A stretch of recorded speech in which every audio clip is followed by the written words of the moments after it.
The silver ship floated through the darkness of space like a graceful bird. Its surface was smooth and covered with symbols that glowed softly in the starlight. This was the Harmonious Endeavor, pride of the Galactic Concordat. Inside the ship, Ambassador Velthra stood before a large viewing screen, her forearms clasped behind her back in a gesture of deep thought. "There it is," she said quietly. Earth. The blue and green planet rotated slowly on the screen. White clouds swirled across its surface. It looked peaceful, beautiful, and according to all their data, it was home to a species that had just learned to travel between the stars.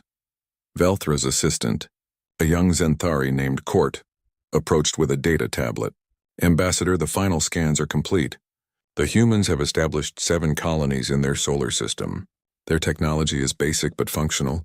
They have simple, faster-than-light engines, energy weapons, and standard defensive shields." "Tier 3 classification?" Velthra asked. "Yes, Ambassador. Standard Tier 3. They are exactly where we expected them to be." Court's voice carried the confidence of someone reading from a proven formula. "They achieved interstellar flight approximately 30 years ago. They are still learning, still growing." Velthra nodded slowly. She had done this many times before. The Galactic Concordat had welcomed 47 species into its fold over the past 3,000 years. Each time followed the same pattern. A young species discovers faster-than-light travel. They venture nervously into the galaxy. The Concordat finds them, extends a welcoming hand, and guides them into the community of civilized worlds. It was a good system. A peaceful system. The Concordat protected young species from the dangers of space. Pirates, rogue asteroids, unexplored phenomena that could destroy entire colonies. In return, these species learned from the elder races. They gained access to better technology, trade routes, and thousands of years of accumulated wisdom. "Prepare the diplomatic gifts," Velthra ordered. "We will approach their homeworld directly. Send the standard greeting in all major human languages." "At once, Ambassador." Court bowed and hurried away. Velthra turned back to the screen. She felt good about this mission. Humans seemed like a promising species. They had survived their own internal conflicts and united under a single planetary government. That alone showed maturity. Many species remained divided even after reaching the stars. The Harmonious Endeavor moved deeper into the solar system. It passed massive gas giants, rings of ice and rock, and small human stations that monitored the outer planets. None of the humans tried to stop them. Good. They understood that the Concordat came in peace. In the ship's preparation chamber, Court supervised the arrangement of diplomatic gifts. There were information crystals containing scientific knowledge, medical technology that could cure diseases, agricultural techniques that could feed billions, energy systems that were clean and efficient. The Concordat always brought gifts. It was their way. "Do you think they will accept quickly?" asked one of the junior diplomats, a floating being made of organized gas called a Thessian. Court smiled. "They always do. What choice do they have? Out here in the dark, alone and vulnerable? We offer them safety, prosperity, and friendship. Only a fool would refuse." The Harmonious Endeavor reached Earth's moon and took up a stable orbit. Velthra sent the formal greeting. Within an hour, the humans responded. They were invited to come to a space station that orbited Earth. The humans called it Unity Station. As Velthra prepared to shuttle down, she reviewed what they knew about humans. They were mammals like several other Concordat species. They breathed oxygen. They had 2 arms, 2 legs, and expressive faces. They formed strong social bonds and valued things like honor, courage, and family. All very familiar traits. "They will fit well into the Concordat," she said to Court as they boarded the shuttle. "Perhaps in a few hundred years they will be welcoming new species themselves." The shuttle descended toward Unity Station. Through the window, Velthra could see Earth below. She thought about the billions of humans living on that world. Soon they would learn that they were not alone in the universe. They would discover friends, allies, and teachers among the stars. The shuttle docked smoothly. Airlocks hissed and equalized pressure. Velthra straightened her ceremonial robes and walked forward. The door opened and she got her first real look at humans. They were smaller than she expected. They wore simple but professional uniforms in dark blue. Their faces were calm and composed. A woman with gray hair and sharp eyes stepped forward. "Welcome to Unity Station," the human said in clear Concordat standard language. I am Secretary General Martinez of the United Earth Government. We are honored by your visit. Velthra bowed in the concordate manner. I am Ambassador Velthra of the Galactic Concordat. We come bearing friendship and an invitation to join the community of civilized worlds. Martinez smiled politely. We are grateful for your offer. However, we would like some time to review your proposal before making any decisions. Would 48 hours be acceptable? Velthra blinked in surprise. Usually new species were eager, almost desperate to accept. They asked questions, yes, but they rarely needed time to consider membership in the most powerful alliance in known space. Of course, Velthra said smoothly. Take all the time you need. But inside she felt the first small seed of doubt. These humans were very calm, too calm. They showed no fear, no excitement, no wonder. They acted like this was just another diplomatic meeting, not the most important moment in their species' history. Something felt different about this first contact. Velthra just could not figure out what it was yet. The conference room aboard Unity Station was designed to be neutral and welcoming. Soft lighting illuminated a large circular table. Comfortable chairs accommodated beings of different sizes and shapes. On one side sat the Concordat delegation. On the other sat the human representatives. Ambassador Velthra activated a holographic display. Images of beautiful worlds appeared in the air above the table. Cities of crystal and light, vast gardens that fed billions, ships that moved peacefully between stars. This is what the Concordat offers, Velthra said warmly. For 3,000 years we have maintained peace across 47 worlds. We share technology freely. We resolve disputes through discussion, not violence. We protect each other from the dangers of the galaxy. Secretary General Martinez watched the images carefully. Her face showed interest but remained professionally neutral. What would be expected of Earth in return? Very little at first, Court explained eagerly. You would have junior membership status. You would learn our ways, adopt our standards for space travel and communication. In time, you would contribute to our common defense and participate in our council meetings. But that would be many years from now. Junior membership, Martinez repeated. For how long? Velthra made a gesture that meant patience. It varies by species, usually between 100 and 200 years. It gives you time to learn and adapt without pressure. One of the human representatives, Admiral Chen, leaned forward. And during this time, who commands human military forces? You do, of course, Velthra said quickly. But the Concordat provides guidelines for engagement, protocols for encounters with unknown species, and assistance if you face threats beyond your capabilities. What kind of threats? Chen asked. Court laughed softly.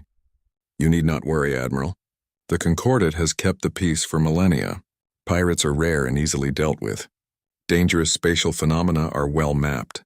You will be very safe under our protection. Something flickered across Chen's face. It was too quick for Velthra to identify. The Admiral simply nodded and made notes on his tablet. Martinez stood. Thank you for this presentation, Ambassador.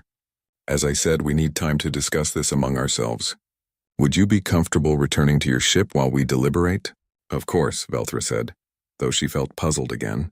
The humans were so formal, so careful. Where was the excitement? The relief at not being alone in the universe? The Concordat delegation returned to the harmonious endeavor. Once they were safely aboard, Velthra called a private meeting with her senior staff. Something is wrong, she said without preamble. Their response is not normal. The ship's intelligence officer, a being called Drath, who resembled a walking collection of crystals, spoke up. I have been monitoring human communications. With your permission, Ambassador, I would like to present my findings. Go ahead. Drath activated a console. Streams of intercepted data appeared. The humans are using military-grade encryption for most of their communications. This is unusual for a Tier 3 species. However, some of their less sensitive channels are accessible. Audio played. Human voices speaking quickly. Fleet Command, this is Unity Station. The Concordat delegation has returned to their vessel. Initiate Protocol Gamma 7. Unity Station acknowledged. All defense platforms moving to Condition 2. Outer system patrols report no additional contacts. Roger that. Admiral Chen wants a full assessment of their vessel's capabilities. Science teams are analyzing their shield harmonics. The recording ended. Velthra felt her hearts beat faster. They are preparing for conflict. Not necessarily, Drath said carefully.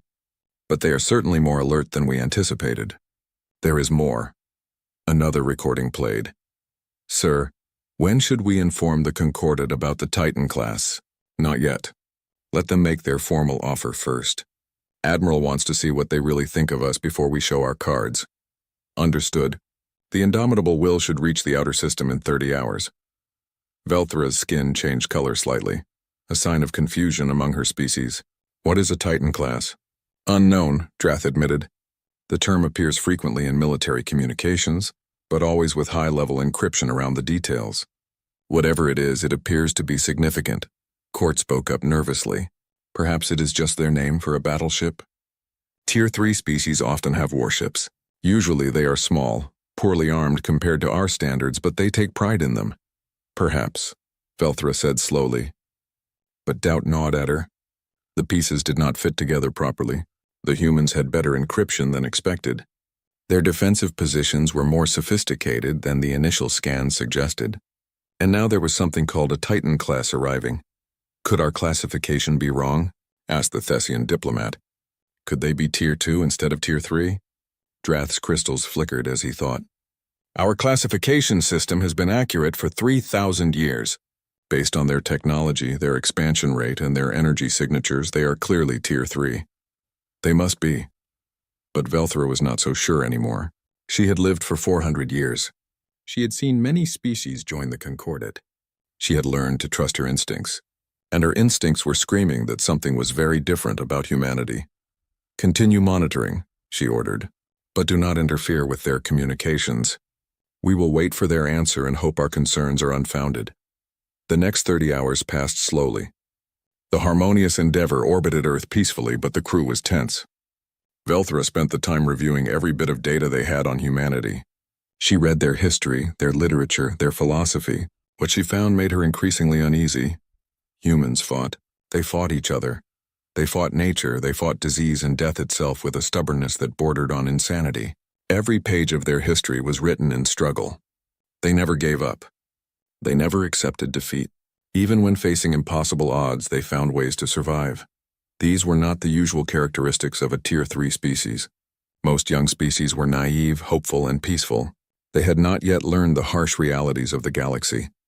But humans seemed to have learned those realities already, without the Concordat's help. Ambassador, Drath called urgently. There is a massive spatial distortion at the edge of the solar system. Velthra rushed to the sensor station. What kind of distortion? Something is dropping out of faster-than-light travel. Something very large. On the main screen, space itself began to tear. Light bent and twisted. Energy readings spiked across every spectrum. And then, like a predator emerging from shadows, a ship appeared. Velthra stared in absolute shock. The ship was enormous. It was easily 12 kilometers from bow to stern. Its hull was dark and angular, covered in armor plating that made their scans slide off uselessly. Weapon ports lined its surface like the teeth of some ancient beast. The energy signature from its reactor was stronger than most space stations. By the Concordat, Court whispered. What is that? More ships appeared behind it. 20 destroyer-class vessels, each one comparable to the harmonious Endeavor in size and power. They formed up in a perfect escort formation around the massive central ship. A communication came through. The voice was human, male, and completely calm. This is the UENS Indomitable Will Titan-class warship. We are here for the diplomatic proceedings. Please transmit docking coordinates. Velthra could not speak. She could only stare at the massive warship that had just shattered every assumption the Concordat had made about humanity. The main bridge of the harmonious Endeavor had gone completely silent. Every member of the crew stared at the viewing screen where the Indomitable Will dominated the display. The ship was so large that their sensors had to zoom out just to capture its full length. Velthra finally found her voice. Get me full tactical analysis, now! Drath's crystals pulsed rapidly as he worked. Ambassador, I barely know where to start. The vessel mass is approximately 12 million tons. It has armor plating I cannot fully penetrate with our scans. I count 470 weapon ports of various sizes. The reactor signature suggests an output exceeding anything in the Concordat fleet by a factor of 8. 8? Court's voice cracked. That is impossible. They are Tier 3. They should not have that kind of power generation technology. And yet they clearly do, Drath replied grimly. I am detecting launch bays capable of deploying hundreds of fighter craft, point defense systems covering every angle, shield generators that could probably withstand sustained fire from an entire battle group. This ship is not just a warship. It is a mobile fortress. Velthra felt cold despite the comfortable temperature of the bridge. How did we miss this? How did our initial scans not detect a ship this size? It was not here, Drath said. According to the humans' communications we intercepted, it was returning from somewhere they call the outer reaches. It has been in faster-than-light travel for weeks. The implications crashed down on Velthra like a physical weight. If humans had built one ship like this, they might have built more. And if they had ships like this, their military capabilities were not Tier 3. They might not even be Tier 2. Open a channel to Unity Station, she ordered. I need to speak with Secretary General Martinez immediately. The communication connected within seconds. Martinez appeared on the screen, her expression unchanged. Yes, Ambassador? Secretary General, we have detected a rather large warship entering your solar system. The, Indomitable Will, I believe it is called. That is correct, Martinez said calmly. She is one of our Titan-class vessels. We thought it would be appropriate to have her present for the diplomatic proceedings. She had said one of. Velthra felt her legs weaken slightly. How many Titan-class warships does Earth possess? That is classified information, Ambassador. But I can tell you that the Indomitable Will is not the only one. Martinez smiled slightly. I hope her presence does not make you uncomfortable. She is here only as a formality. A formality. A 12-kilometer warship is a formality. Velthra tried to keep her voice steady. Of course not, Secretary General. We welcome all participants in the diplomatic process. Excellent. We have finished our deliberations. Would you be willing to return to Unity Station to hear our response? Yes, we will shuttle over immediately. The communication ended. Velthra looked at her crew. They all wore expressions of shock and confusion. The comfortable assumptions that had guided their approach to Earth had been completely destroyed. Should we request backup? Cord asked quietly. The Concordat has warships we could summon. And tell them what? Velthra replied. That we miscalculated so badly that we approached a heavily militarized species with a single diplomatic vessel? That would be a humiliation the Concordat has not suffered in 1,000 years. She straightened her robes with all four arms. No, we will proceed with dignity. The humans have not threatened us. They have been perfectly courteous. Perhaps there is an explanation for all of this, but as Velthra shuttled back to Unity Station, she could not help but stare out the window at the Indomitable Will.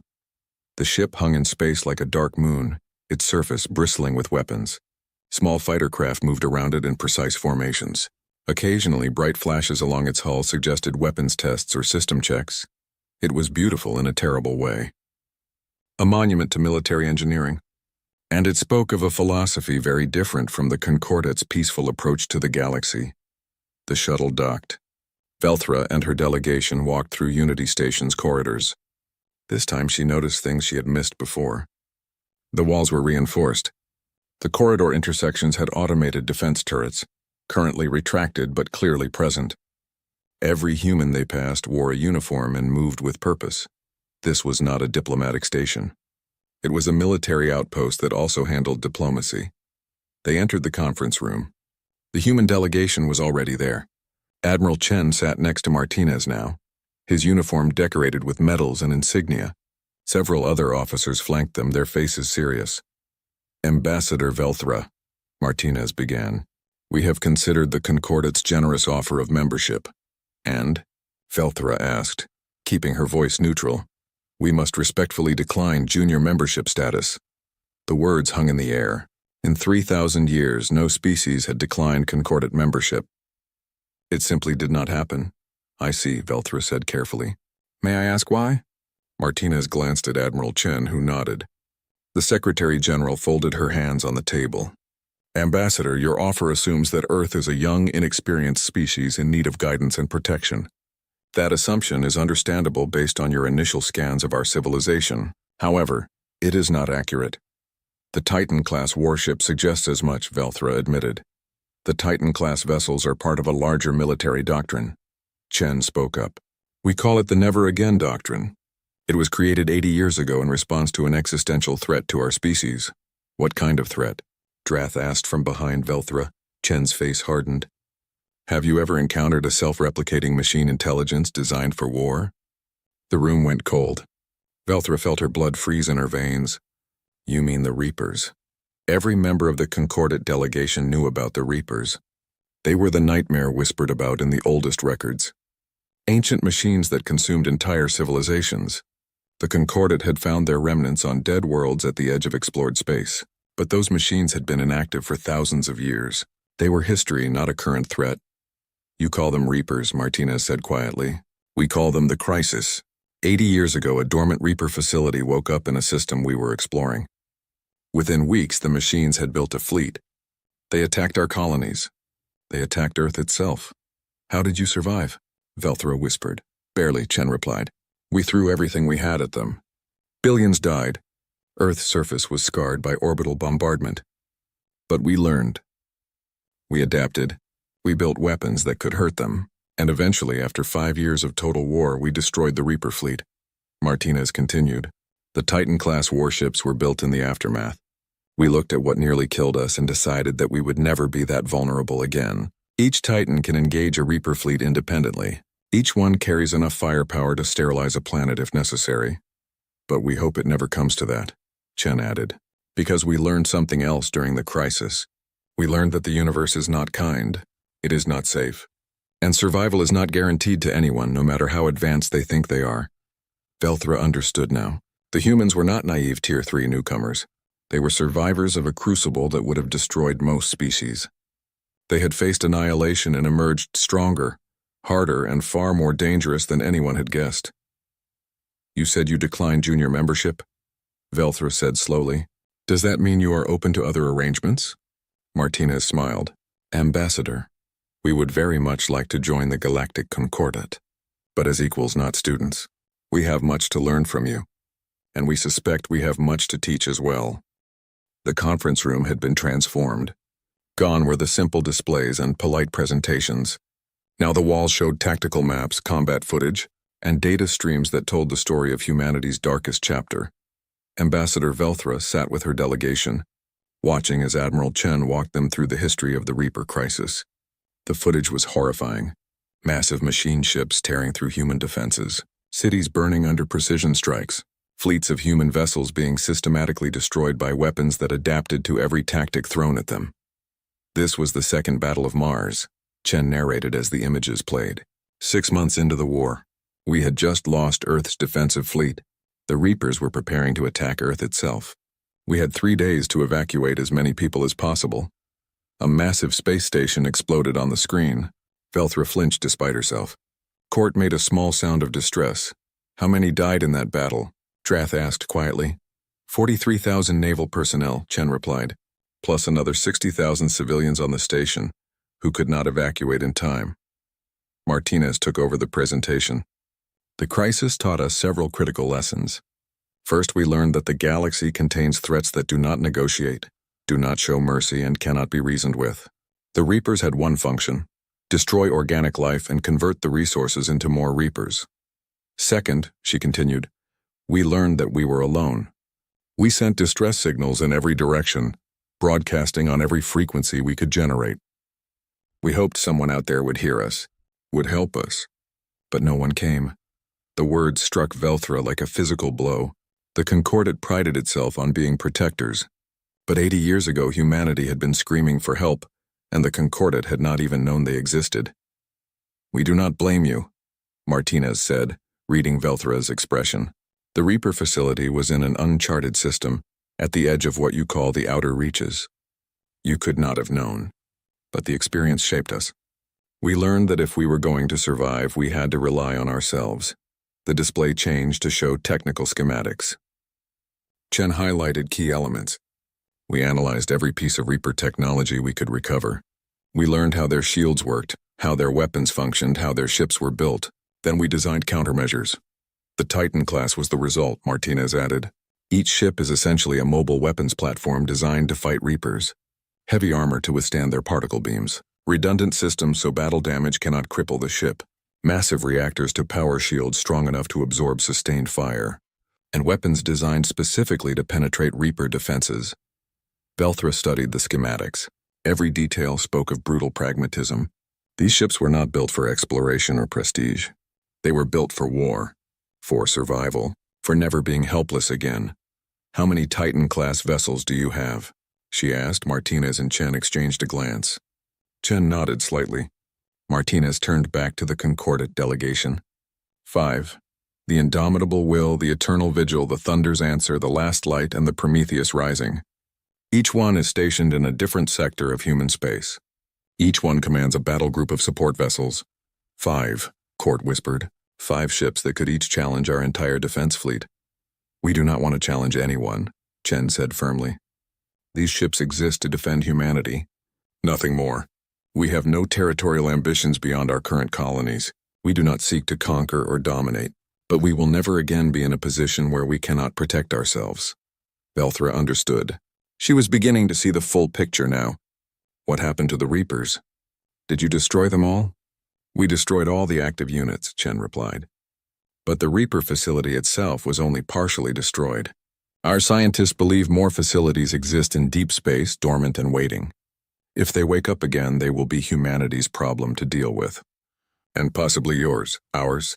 Dreth's crystals flashed in alarm. Martinez brought up a star map. The Concordat's territories were marked in blue. Human space was marked in green, and beyond both, stretching into the unknown, was a vast area marked in red. "This is where we encountered the Reapers. The uncharted regions beyond both our territories. We have been conducting long-range patrols in this area for decades, looking for signs of Reaper activity. We have found 3 more dormant facilities, all heavily damaged, probably from ancient wars, but still potentially functional." "The Concordat has maintained peace for 3,000 years, Velthra said slowly, "because we have stayed within safe, explored space." "You are saying there are threats in the unmapped regions that we have never encountered?" "Yes," Martinez confirmed. "And if the Reapers are out there, they are a threat to everyone, not just humans. The Concordat's worlds would be just as vulnerable as ours. More so, perhaps, because your military doctrine is defensive, not offensive. Your ships are designed to keep peace between civilized species. Ours are designed to fight existential threats." The implications settled over the room like a heavy blanket. The Concordat had been safe for so long that they had forgotten real danger existed. They had built a society based on cooperation and mutual protection, which was admirable, but they had no experience fighting enemies who wanted to exterminate all life. Humanity had that experience, and they had paid for it in blood. "You mentioned teaching as well as learning," Velthra said thoughtfully. "What did you mean by that?" Chen activated another display. This one showed training exercises, tactical simulations, and combat doctrine manuals. "The Concordat has technology we need. Better sensors, more efficient engines, medical advances that could help billions. But we have something you need too. We have learned how to fight, how to survive, how to face impossible odds and find ways to win. We have also learned about defensive coordination at a scale you have never needed," Martinez added.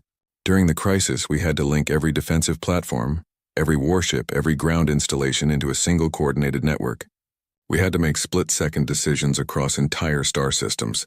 Our command and control systems are probably the most advanced in the galaxy, born from desperate necessity." Velthra stood and walked to the star map. She studied the red zone, imagining what might be lurking in those uncharted systems. Sleeping Reaper facilities, perhaps other threats that no one had discovered yet. The galaxy suddenly seemed much more dangerous than it had that morning. "The Concordat Council will need to discuss this," she said finally. "What you have told us changes everything. Our assumptions about the galaxy's safety, our defensive priorities, our first contact protocols." "We understand," Martinez replied. "Take all the time you need. But while you deliberate, there is something you should know." "What is that?" Martinez smiled, and for the first time, Velthra saw genuine warmth in it. "Despite everything we have been through, despite the scars we carry, we genuinely want to join the Concordat. We believe in cooperation between species. We believe in peace. We just believe in being strong enough to defend that peace. We are not asking you to become warriors. We are offering to stand watch while you continue being what you are best at, building bridges between civilizations." Velthra felt something shift inside her. The initial shock was fading, replaced by understanding and perhaps even hope. "You are offering a partnership. We provide knowledge and diplomatic expertise. You provide military capability and threat assessment." "Exactly," Chen confirmed. "Together we are stronger than either of us could be alone." You can teach us how to be better neighbors, better diplomats, better builders. We can teach you how to protect what you have built. For the first time since the indomitable will had arrived, Velthra felt her confidence returning. This was not the disaster she had feared. It was an opportunity. A chance for the Concordat to evolve beyond its comfortable boundaries and face the real galaxy. I will send your proposal to the Council, she said, and I will recommend full membership for humanity. As equals. Martinez extended her hand in the human gesture of agreement. Velthra clasped it with two of her own hands. Welcome to the Galactic Community, Secretary General. We may have started awkwardly, but I believe this partnership will be remembered for a very long time. 3 weeks later, Ambassador Velthra stood in the Grand Council chamber of the Galactic Concordat. The chamber was a marvel of architecture, a vast dome that could hold representatives from all 47 member species. Today it held them all. Every species had sent their ambassadors, their military advisors, and their scientists. What humanity had revealed was too important to ignore. The holographic display at the center of the chamber showed the Reaper crisis footage again. Council members watched in horrified silence as human ships fought desperately against the machine hordes. When the footage ended, the chamber remained quiet for a long moment. Chancellor Voss, leader of the Concordat Council, spoke first. In 3,000 years of peace we have grown comfortable. Perhaps too comfortable, Ambassador Velthra. You have reviewed all the data humanity provided. What is your assessment? Velthra stepped forward. Her forearms gestured as she spoke. Chancellor, honored council members, I believe humanity represents both a wake-up call and an opportunity. They have shown us that the galaxy contains threats we have not prepared for, but they have also shown us how to face those threats. Are we certain these Reapers are a real danger? Asked a representative from the Thessian Collective. They were defeated 80 years ago. Perhaps they are extinct. We cannot take that chance, Velthra replied. Humanity has found 3 additional dormant facilities. If even one wakes up, it could threaten multiple worlds before we could organize a response. Our current military is designed for peacekeeping, not existential warfare. So what do you propose? Chancellor Voss asked. I propose we accept humanity as full members of the Concordat with equal status and voting rights. Furthermore, I propose a joint military initiative.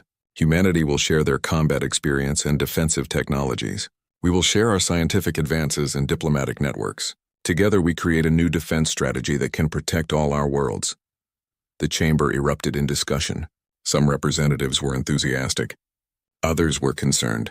A few were outright frightened by the idea of militarizing the peaceful Concordat. Chancellor Voss raised his hand for silence. Let us hear from the humans themselves. Secretary General Martinez, you have been observing these proceedings. Would you like to address the council? Martinez stood from the observers section. She walked to the center of the chamber with Admiral Chen beside her. Even here, surrounded by dozens of alien species, she moved with calm confidence. Honorable Council, Martinez began. Humanity does not wish to change what the Concordat is. You have built something remarkable, a society based on cooperation, knowledge sharing, and peaceful coexistence. That is precious and should be protected. We are simply offering to help protect it. By bringing warships into our peaceful territories, challenged a representative from the Corthan Union. By being honest about the reality of the universe, Chen replied. Peace is not the natural state of the galaxy. It is something that must be maintained and defended. You have maintained it admirably within your borders. We are offering to help defend it from external threats you have not yet encountered. Martinez continued. We propose a joint defense initiative. Human Titan-class vessels will patrol the frontier regions, the areas between Concordat space and the unknown. We will be your early warning system. If threats emerge, we will be the first to encounter them and will alert you immediately. In return, we gain access to your knowledge, your trade networks, and your diplomatic expertise. And if you find threats? Asked Chancellor Voss. What then? Then we assess together, Martinez said firmly. We share all intelligence. We decide together how to respond. Humanity does not seek to be the Concordat's army. We seek to be partners in mutual defense. The discussion continued for hours. Representatives asked questions about human military doctrine, about the Titan-class capabilities, about the Reapers and what they meant for galactic security. Martinez and Chen answered every question honestly and thoroughly. Finally, Chancellor Voss called for a vote. The question before us. Shall we grant humanity full membership in the Galactic Concordat and approve the Joint Defense Initiative as proposed? The vote was not unanimous. Some species remained skeptical. But when the count finished, 39 species had voted in favor. That was more than enough. Then it is decided, Chancellor Voss announced. Welcome to the Galactic Concordat, humanity. Welcome as equals and partners. The chamber filled with sounds of approval, translated through dozens of communication devices into dozens of languages. Martinez smiled and bowed in the human gesture of respect. We are honored. We will not disappoint you. 1 month later, the Indomitable Will floated in space next to the Harmonious Endeavor. The contrast between the two ships was stark. One was sleek and beautiful, designed for diplomacy. The other was angular and imposing, designed for war. Yet they flew together in perfect formation. On the bridge of the Harmonious Endeavor, Velthra watched as both ships prepared to jump to faster-than-light travel. Their destination was the frontier, the edge of known space where the Reaper facilities had been found. It is strange, Court said beside her. A month ago that ship terrified me. Now I find it reassuring. That is because you understand what it represents now, Velthra replied. Not aggression but determination. Not conquest but survival. A communication came through from the Indomitable Will. Captain Roberts appeared on the screen, a stern-faced woman with gray hair and sharp eyes. Ambassador, we are ready to jump on your signal. Thank you, Captain. Both ships will jump together. Understood. Ambassador, I just want to say it is an honor to serve alongside the Concordat. My crew and I will do everything we can to prove humanity worthy of this trust. You already have, Captain. Velthra said warmly. You already have. The two ships engaged their faster-than-light drive simultaneously. Space twisted and bent around them.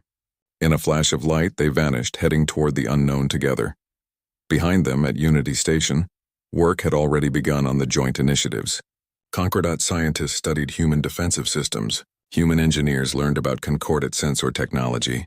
Diplomatic teams from both sides worked to integrate humanity into the vast trade networks that connected 47 worlds.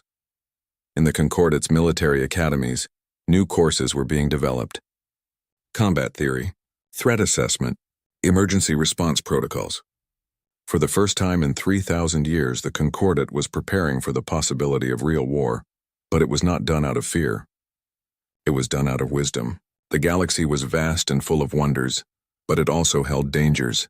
Better to be prepared and never need it than to be caught unprepared when disaster struck.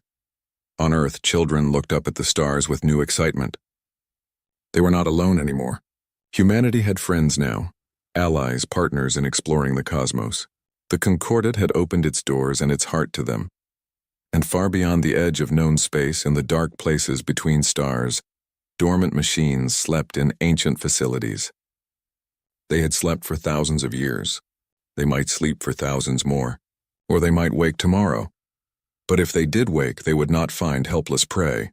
They would find humanity standing watch, backed by the combined strength of 48 species. They would find the Concordat no longer naive but aware and prepared. The Indomitable Will and her sister ships patrolled the darkness, silent guardians keeping watch over the light. And aboard the Harmonious Endeavor, Ambassador Velthra looked at the star charts and smiled. They had come to Earth expecting to find children in need of protection. Instead, they had found watchmen willing to stand beside them. The Concordat had offered humanity membership. Humanity had accepted and offered something equally valuable in return: the hard-won knowledge that peace must be defended, and the willingness to stand on the wall so others could sleep safely. It was, Velthra thought, the beginning of a partnership that would reshape the galaxy, not through conquest or domination, but through cooperation between those who built and those who defended. Together they were stronger. Together they would face whatever the universe had waiting for them. And somewhere in the depths of space, both ships jumped forward into the unknown, side by side, ready for whatever came next. Commander Alex Morgan stood at the viewport of Luna Defense Station, watching Earth rotate slowly below. The blue-green planet looked peaceful from this distance. Morgan knew better. 50 years of contact with alien civilizations had changed humanity forever. Morgan checked his watch. The training exercise would begin in 10 minutes. His team needed to be ready. The Velari observers would be watching, and Morgan wanted to show them that humans weren't the helpless children they thought. "Commander, all systems are prepared," said Lieutenant Kate Daniels, approaching from behind. "The simulation is set at difficulty level 8, as requested." Morgan nodded.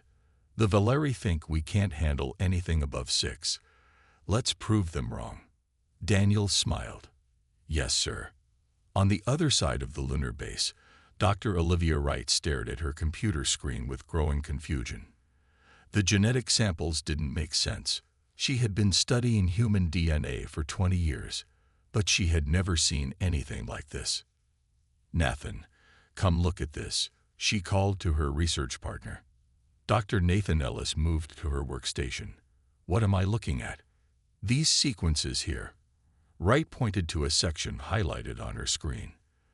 "They're in every sample we've tested, but they don't express any proteins. It's like they're switched off." Ellis leaned closer.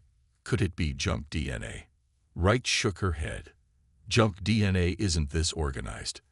This looks designed." In the command center, Admiral Zachary Powell frowned at the message on his screen. The Krell ambassador had canceled their meeting scheduled for tomorrow. No explanation given. Powell didn't like it. The Krell were many things, but they were never impolite without reason. Powell opened a secure channel to Earth Defense Headquarters. "This is Admiral Powell. Increase surveillance on all Krell vessels in our space." Something's not right. Back in the simulation chamber, Morgan stood with his team as the virtual environment formed around them. The scenario: defend a colony outpost against unknown attackers. Standard training exercise. "Remember," Morgan told his squad, "the Velari are watching to evaluate our tactical abilities. Stay sharp." The simulation began. Virtual enemies appeared on the horizon. Morgan recognized the attack pattern: a standard Krell formation. He directed his team to defensive positions, following protocol exactly as taught. Then something strange happened. Morgan felt a tingling at the base of his skull. A wave of certainty washed over him. The enemies weren't following standard patterns. They were about to split into 3 groups and attack from multiple angles, a strategy not programmed into the simulation. Without thinking, Morgan changed his orders. "Daniels, take 3 soldiers and cover the eastern approach. Jackson, set up a crossfire position to the north. The rest with me." His team looked confused but followed orders. 20 seconds later, the virtual enemies did exactly what Morgan had somehow known they would do. His reposition team cut them down easily. When the simulation ended, Daniels approached Morgan with a puzzled expression. "Sir, how did you know they would change formation?" "That wasn't in the programming." Morgan shook his head. "I don't know. I just felt it coming." In her lab, Dr. Wright's discovery was growing more concerning. The mysterious DNA sequences appeared to be identical in every human tested. That wasn't natural evolution. The sequences contained complex patterns that no random mutation could create. "Nathan, I think someone engineered these sequences," she said quietly. "And they did it a very long time ago." Ellis looked skeptical. "You're suggesting humans were genetically modified by who? Ancient aliens?" "I don't know, but these sequences are designed to do something. They're just not active."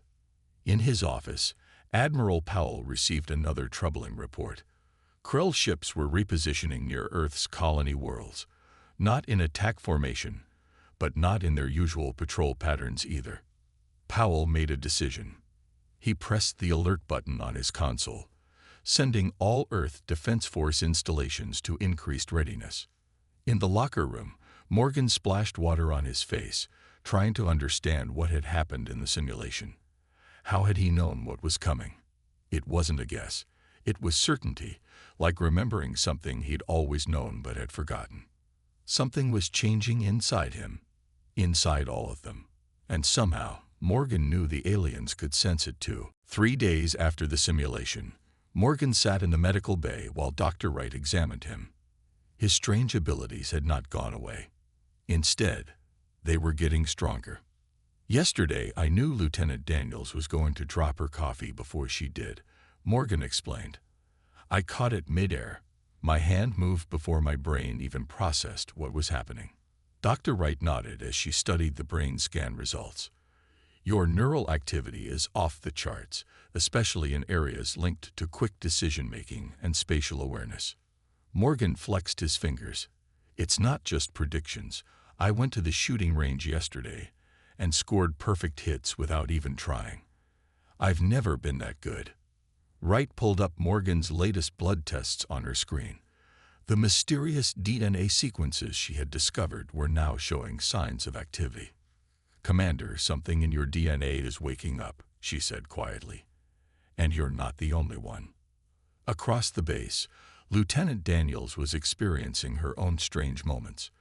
During a routine systems check, she found herself typing commands she had never learned. Somehow she knew how to access parts of the ship's computer that should have been restricted. When her supervisor noticed and asked where she had learned those commands, Daniels had no answer. She just knew them, like remembering an old password. In Dr. Wright's lab, Nathan Ellis worked frantically to analyze the historical data. The dormant DNA sequences they had found were present in human remains dating back 50,000 years. Before that, the sequences didn't exist. Someone changed us, Ellis told Wright when she returned from examining Morgan. They rewrote part of what makes us human. But why? Wright looked troubled. More importantly, why is it activating now? Admiral Powell called an emergency meeting with his top staff. The Krell had formally suspended all diplomatic relations with Earth. Their official message simply stated that humans represented an unforeseen existential threat. They're afraid of us, Powell told his officers. Something has changed, and they know it. A junior officer raised her hand. Sir, long-range sensors have detected a large Krell fleet assembling near the outer colonies, at least 30 warships. The room fell silent. Earth's entire defense fleet consisted of only 12 major vessels. Are they preparing to attack us? Someone asked. Powell shook his head. I don't think so. They're positioning defensively. It's almost like they're expecting something else to happen. Later that day, Morgan met with Dr. Wright and Ellis in a secure room. They showed him the results of tests conducted on 50 different humans. The dormant sequences exist in everyone, Wright explained. They were engineered into us as a species, but they're only becoming active in some people right now, mostly military personnel. People like you, Commander. Morgan studied the images. What exactly were we engineered to do? Ellis cleared his throat. Based on which genes are activating, we believe these sequences enhance combat abilities, faster reflexes, better tactical thinking, improved weapons handling. You were literally designed to be better at war. Morgan felt cold. Who would do this to an entire species? We don't know, Wright said, but the evidence suggests it happened about 50,000 years ago, long before we had written history. Why is it happening now? Morgan asked. Wright and Ellis exchanged looks. Finally, Ellis spoke. We have a theory. The activation seems to be triggered by extended exposure to advanced alien technology. Essentially, your body is responding to the presence of something it was programmed to recognize. Morgan thought about the increased Krell activity. They know what's happening to us. That's why they're pulling back. Powell's voice came over the base intercom. All senior officers report to command immediately. This is not a drill. When Morgan arrived, Powell looked grim. The Krell fleet has changed position. They're on an intercept course with an unknown object that just entered our solar system near Jupiter. It's massive, and it's not broadcasting any identification. On the main screen, a huge vessel unlike anything they had seen before moved slowly but purposefully toward Earth. Morgan felt the strange tingling at the base of his skull again. Somehow, he knew that everything was about to change. The command center buzzed with nervous energy as everyone stared at the main screen. The unknown ship near Jupiter was unlike anything humans had seen before. It was at least 3 times larger than the biggest Krell vessel. Any response to our hails? Admiral Powell asked. "No, sir," the communications officer replied. "We've tried all frequencies, including the ones used by the Valari and Ulani." Powell turned to Ambassador Ryan Carter, who had been brought in from Earth when the crisis began. "What about our alien friends? Are they talking to us yet?" Carter shook his head. "The Valari and Ulani are both claiming this is outside their jurisdiction. They keep repeating the same phrase. Ancient protocols must be observed. But they won't explain what that means." Morgan felt a headache forming behind his eyes. Being near the command center's alien-derived technology seemed to intensify his symptoms. He wasn't the only one affected. Throughout the room, other military personnel were blinking rapidly or rubbing their temples. "Commander Morgan, report to Docking Bay 3, came a voice over the intercom. "You're being temporarily reassigned." In Docking Bay 3, Captain Samantha Fuller waited next to her ship, the EDF_Defiance_. Fuller was known as one of the best ship commanders in the fleet.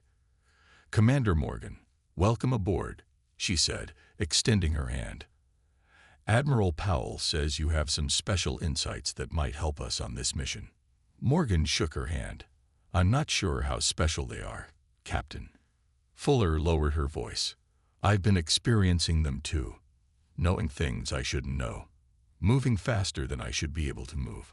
Something's happening to us." As they walked onto the ship, Morgan noticed other crew members giving him curious looks. They could sense something different about him. In Dr. Wright's lab, the research team had made a breakthrough. Wright burst into Powell's office without knocking. "Admiral, we've figured out part of the puzzle," she said, placing a tablet on his desk. "The dormant DNA sequences weren't just designed to enhance our combat abilities. They were designed to activate when exposed to a specific type of technology." Powell looked at the data. "What kind of technology?" "We don't know exactly. But based on the signal patterns that trigger activation, we believe it's technology from whoever built that ship near Jupiter." Powell leaned back in his chair. "You're saying we were engineered to fight them specifically?" "It's the only explanation that fits all the evidence," Wright replied. On the _Defiance_, Morgan found himself instinctively understanding ship systems he had never trained on. When Fuller brought him to the weapons station, his hands moved across the controls as if he had been using them for years. "This isn't just muscle memory or good training," Fuller observed. "It's like we already know how to use these systems at a level beyond what we were taught." As more crew members reported for duty, Morgan noticed something else. When they worked together, their abilities seemed to strengthen. The navigation team plotted courses faster than should have been possible.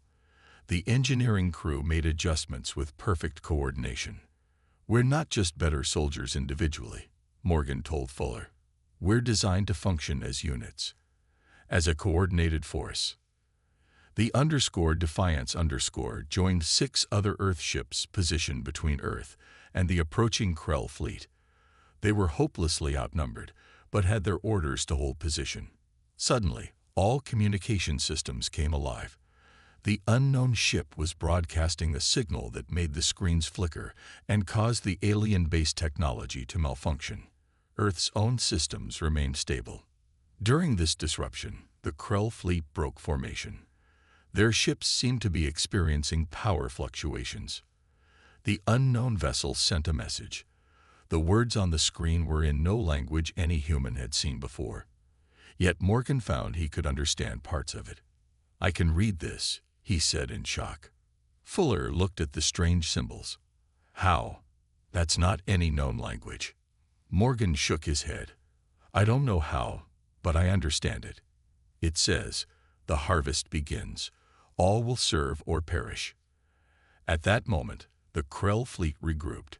But instead of continuing toward the unknown ship, they repositioned themselves between Earth and the vessel. The Krell commander opened a channel to all Earth ships. His message was simple and unexpected. "Stand ready, weapons. Your time has come." Silence filled the bridge of the _Defiance_ after the Krell message. Weapons. The alien had called them weapons, not allies or even humans. "Captain, The communications officer said, "We're receiving a transmission from the Krell flagship. It's for Commander Morgan specifically." Fuller nodded to Morgan. "Put it through." The screen showed the face of First Archon Verix, the highest-ranking Krell military commander. His gray, scaled skin and 4 yellow eyes were intimidating, but Morgan felt no fear. "Human Morgan," Verix said, "you are awakening faster than the others. The progenitor vessel approaches. We preserve your kind for this moment." "What do you mean you preserved us?" Morgan asked. "Who are these progenitors?" "You know them as harvesters," Verix replied. "They seeded this galaxy with life, then returned to consume it when it ripened. When they last came, 50,000 cycles ago, they destroyed countless civilizations. Only a few species survived. On the Luna base, Dr. Ellis made a similar discovery. He rushed into Wright's lab, holding an ancient text from the Krell archives. "I found references to the harvesters," he said excitedly. "They're mentioned in the oldest Krell religious texts. They were nearly wiped out by them 50,000 years ago." Wright connected the timing. "That's when our engineered DNA first appeared." "Exactly," Ellis said. "But there's more. The texts refer to guardian species who fought against the harvesters before disappearing.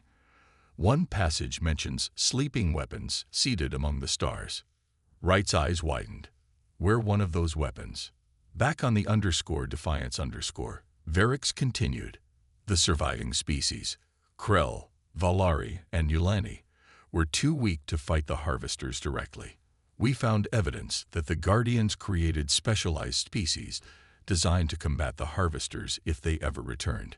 Your kind was one such creation. You've been watching us all this time?" Fuller asked, joining the conversation. "Guiding, containing, ensuring you developed along the necessary path without destroying yourselves prematurely." Verix's expression was unreadable. "The ancient protocols required us to keep you unaware of your purpose until the harvesters returned. Suddenly, the harvester ship launched hundreds of smaller vessels. They moved with incredible speed toward the Krell fleet. They adapt quickly," Verix warned. "Their technology evolves to counter whatever fights them. That is why the Guardians created different weapon species with different approaches. You humans were designed for tactical creativity and adaptability." The Krell ships engaged the harvester vessels, but their weapons seemed ineffective. Several Krell ships exploded in brilliant flashes of light. Morgan felt something change inside him. His awareness expanded, taking in the entire battlefield at once. He could see patterns in the harvesters' movements that others missed. "Captain," he said to Fuller, "I know how to fight them. Their attack formations have weaknesses." Fuller studied him, then nodded. "Show us." Morgan went to the tactical station. His hands flew over the controls, plotting intercept courses that looked chaotic, but somehow felt right.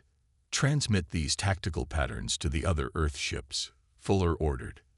As Earth's small fleet moved into the positions Morgan suggested, something remarkable happened.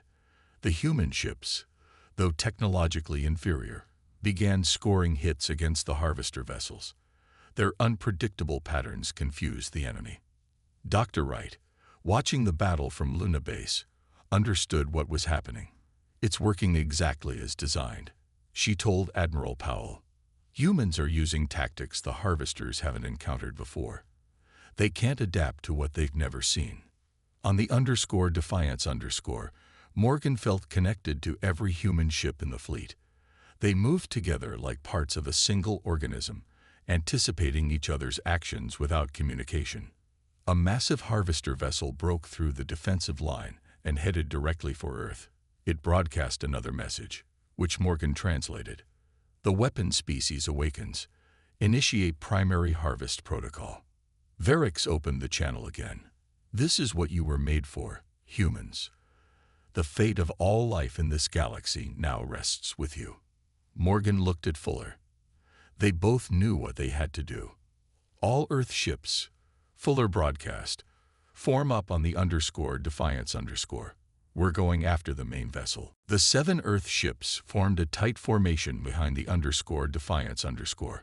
The harvester vessels pursued them, but the human ships moved in ways that seemed to confuse the enemy targeting systems. The harvesters adapt to predictable patterns, Morgan explained to Fuller as they approached the massive enemy ship.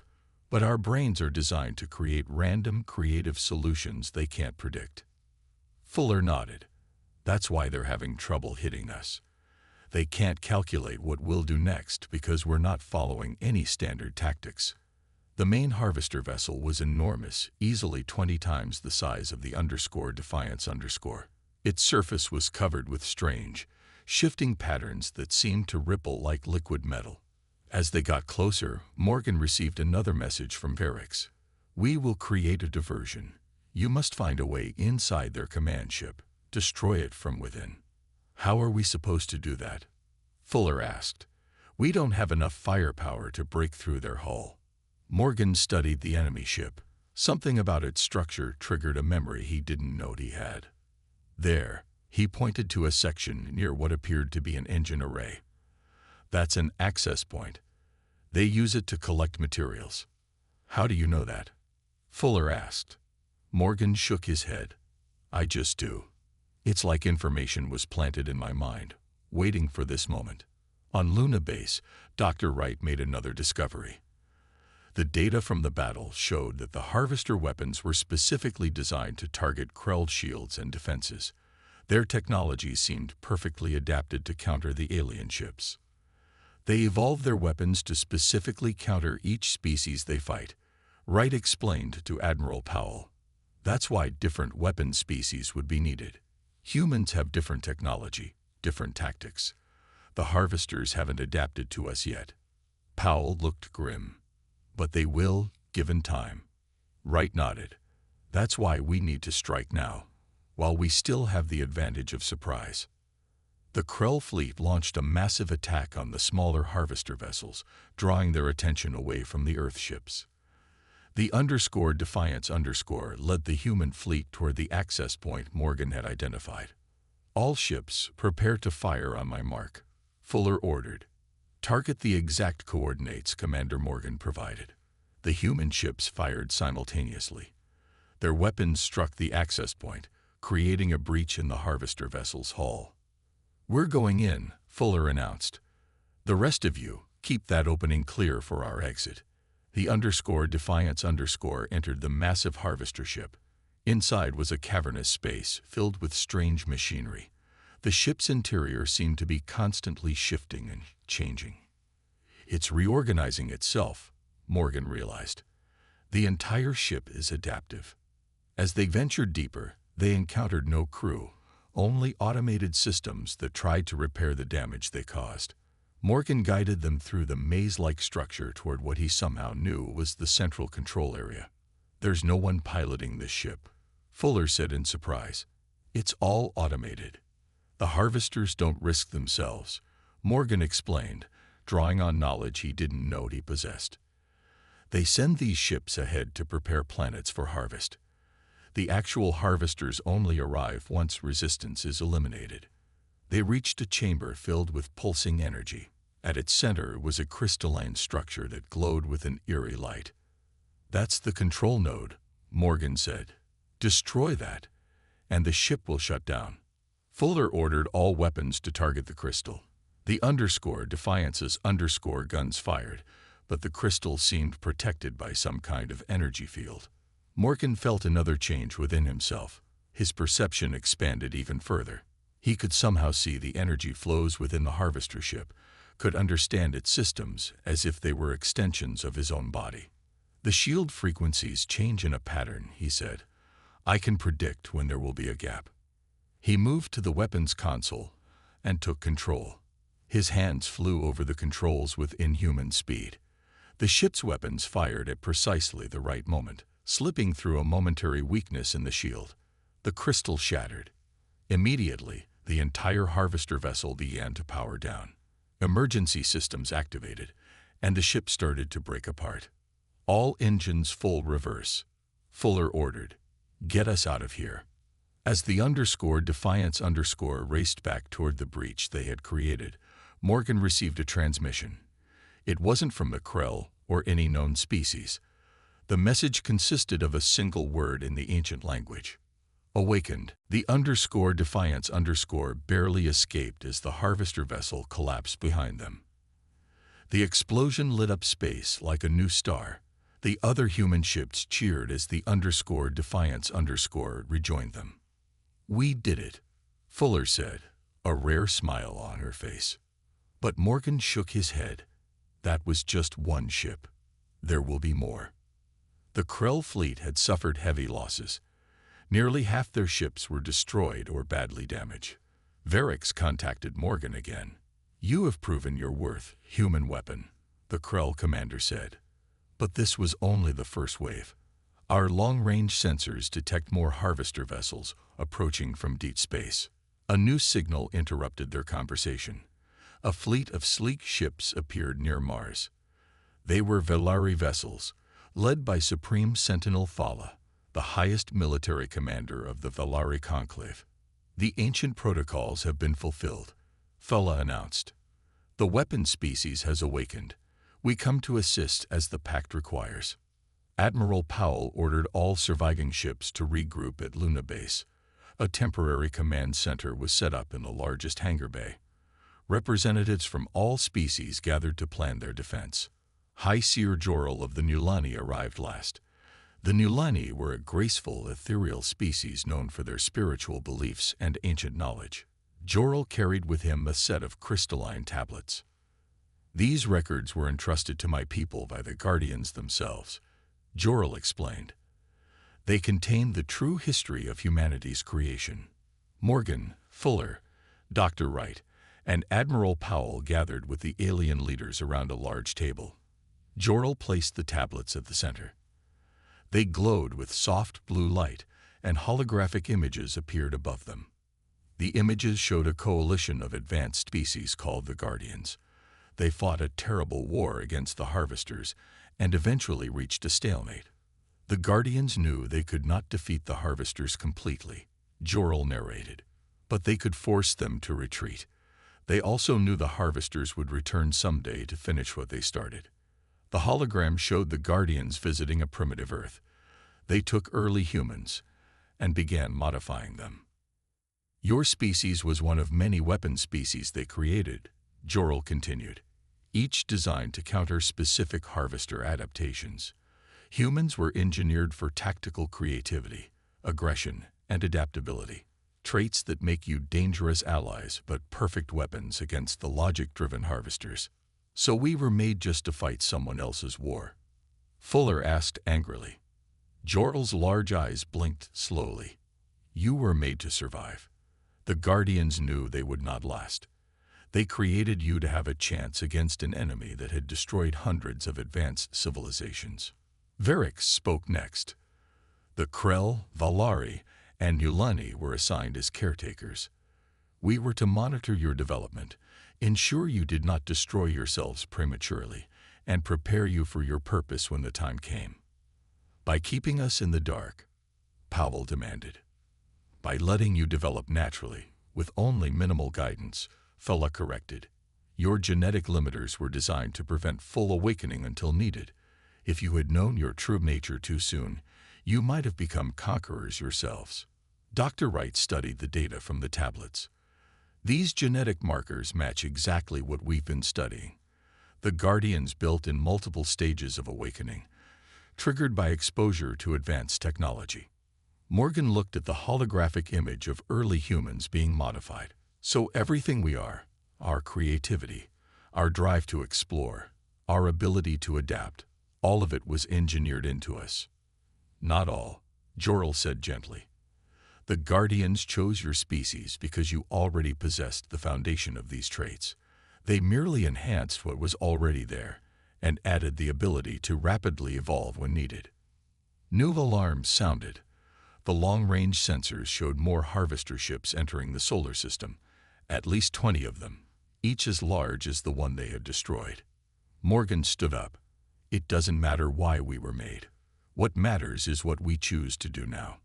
Admiral Powell made a difficult decision. "Dr. Wright, you said the awakening can be triggered by certain signals, correct?"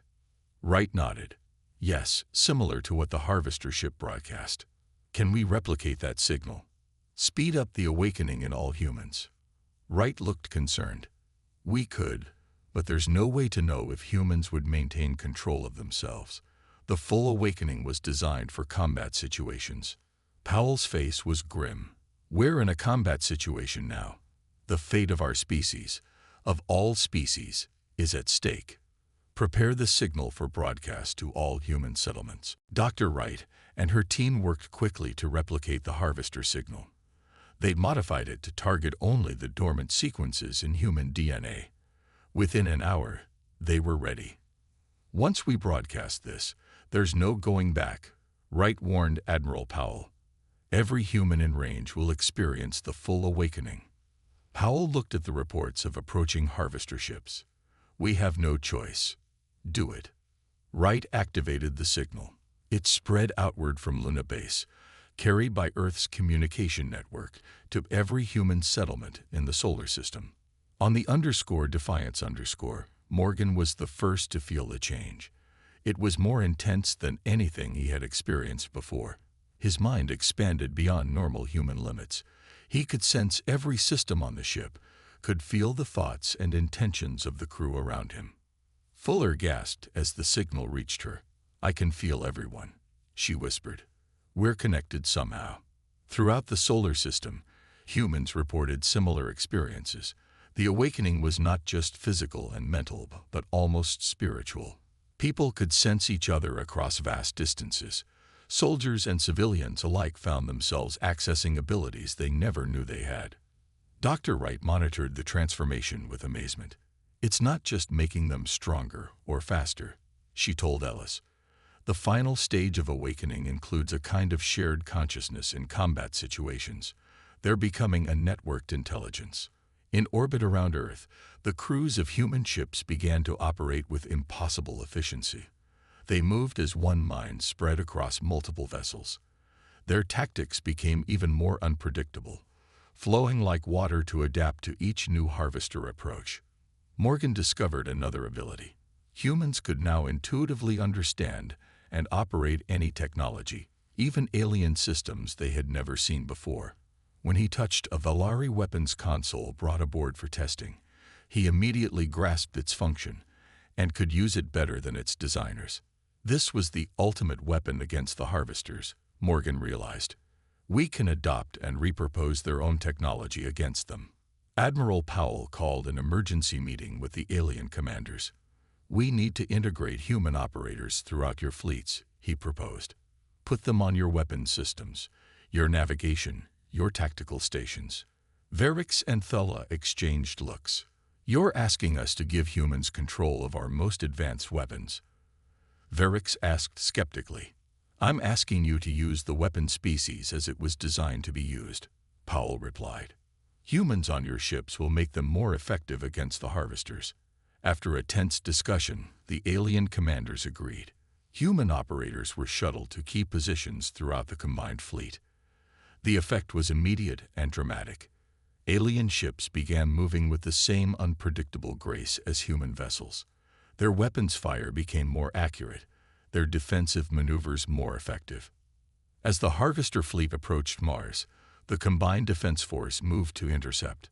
The battle began with fury, but the integrated human-alien force fought with unprecedented coordination.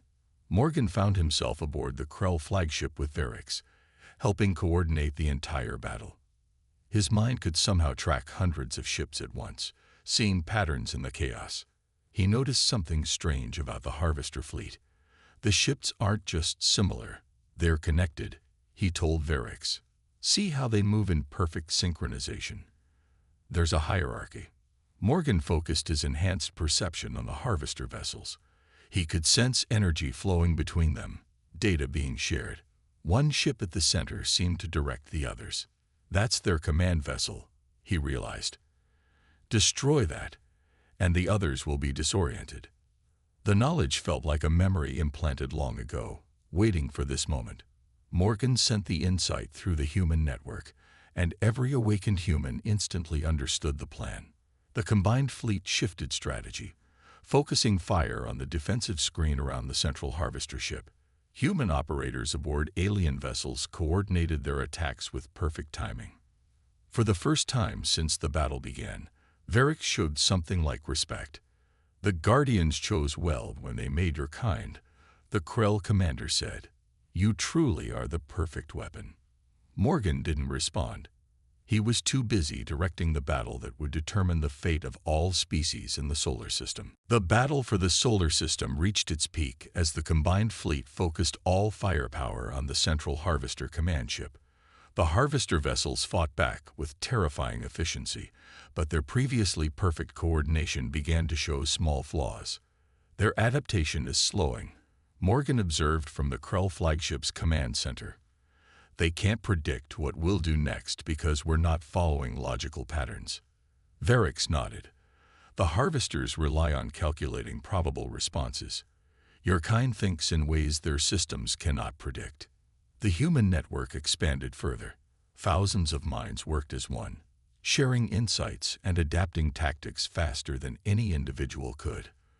When one human operator discovered a weakness in Harvester shields, all others instantly knew it. When someone found an effective attack pattern, everyone could replicate it. Morgan felt a sudden inspiration. "We need to attack from multiple vectors simultaneously," he told Varric. "Not just physically, but with different technologies. The Harvesters can't adapt to multiple threats at once." The plan spread through the human network. Krell ships attacked with their energy weapons, Valari vessels used gravitic disruption, Nulani craft employed quantum displacement, and human ships utilized conventional explosives. All struck at precisely the same moment. The Harvester command ship's defenses faltered under the varied assault. A gap opened in its protective shield. "Now," Morgan shouted. Captain Fuller, leading a strike force of smaller ships, dove through the opening. The Defiance and 3 other human vessels penetrated deep into the command ship's structure, firing directly at its central control node. The crystal shattered. Immediately, every Harvester ship in the fleet seemed to pause, their movements becoming erratic and uncoordinated. "Push the advantage," Admiral Powell ordered from Luna Base. The combined fleet attacked with renewed vigor. Without central coordination, the Harvester vessels could not adapt quickly enough. One by one, they were destroyed or disabled. As the last major Harvester vessel exploded, their remaining smaller ships retreated, disappearing into the void of deep space. A cheer went up across all human settlements. For the first time in recorded history, the Harvesters had been defeated. In the days that followed, humanity and their new allies faced a changed galaxy. The genetic limiters were permanently deactivated. Humans had awakened to their true nature and could never go back to what they had been. On Earth, people struggled to understand their new abilities. Some found the constant connection to other minds overwhelming. Others embraced their enhanced senses and capabilities. Dr. Wright made another discovery. Humans weren't just the last weapon species created by the Guardians. She explained to Admiral Powell and Morgan. "We were the most advanced. Our records suggest other weapon species exist in distant parts of the galaxy, also awaiting their awakening." Powell considered this information. "We should find them. If the Harvesters return in greater numbers, we'll need all the help we can get." The galactic political landscape shifted dramatically. The Krell, Valari, and Nulani could no longer treat humans as junior partners or controlled assets. Humanity had proven itself not just capable but essential. Morgan stood at the viewport of the newly constructed Earth Defense Headquarters, looking out at the ships in orbit. Human vessels now incorporated alien technology, and alien ships carried human crews. The integration had begun. Fuller joined him at the window. "The Council of Species is waiting for you," she said. "You're the first human representative." Morgan nodded. "Everything has changed. We were made as weapons, but we get to choose what happens next." "What do you think will happen?" Fuller asked. Morgan watched as a new type of ship rose from Earth's surface, a vessel built with combined human intuition and alien technology, more advanced than anything that had come before. "I think we'll do what humans have always done," he replied. "Adapt. Create." Explore, fight when necessary, but build when possible. As they walked to the council chamber, Morgan felt the presence of millions of awakened human minds connected to his. They were no longer just a species, but a unified force with a shared purpose. The harvesters would return someday. But when they did, they would find not just weapons waiting for them, but guardians. Humanity had awakened not just to war, but to its place in the galaxy, protectors of life, by design and by choice. Morgan entered the council chamber, ready to begin the next chapter of human history. The weapon had awakened, but it would define its own purpose from now on.